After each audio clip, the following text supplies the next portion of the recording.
Hey guys, this is not a vlog, but a video of my newest Tombstone. I can't show you yet. I think it's one of my best Tombstones. I put an amazing amount of detail into it, and there's still a little more I'd like to do. I did screw up on the name though, which I guess, I'm gonna leave it. You'll see. You won't know unless you read it. But I printed it out right and I transferred it right, but when I went to carve it in, I was just looking at the letter next to it and I just copied it, and I feel that it would just take more to take it out, and you'll see in a second. It would just be better just to leave it in. So here it is. I think it's quite an amazing piece. I think it's one of my favorites. I did so much work to it, and there's still more I'd like to add. So let's start with the portrait. I took it out, imprinted it into the foam, and then took this frame. But also took a little bit of black. It looks like a little burnt around the edges. And it kind of, the picture kind of fades off.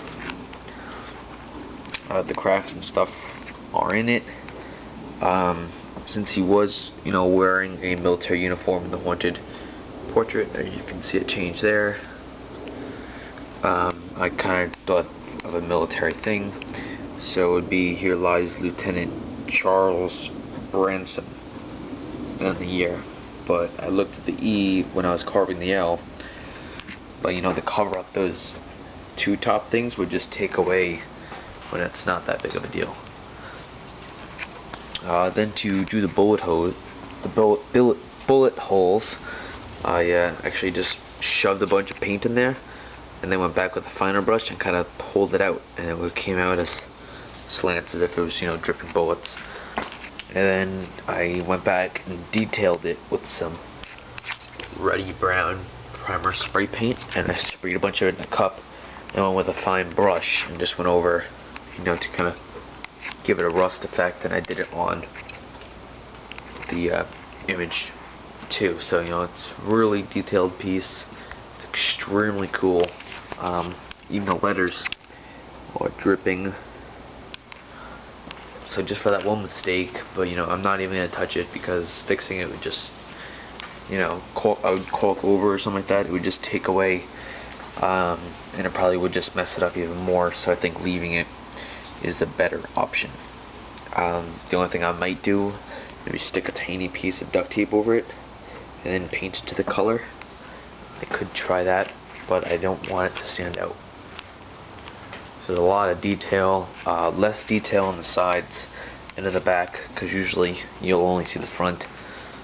But this is a really, really cool piece, and at first I didn't know how the bullet holes would look. I thought they would just look like random holes, but bringing out the effect really makes it pop. And the last thing that I made it do was putting a panel in the back for lighting, which I'm gonna duct tape over when I paint it so it's accessible, as the eyes do light up. I would like to get them to do an effect, maybe something like that, or to only go on motion sensor maybe, but really that's how it would be.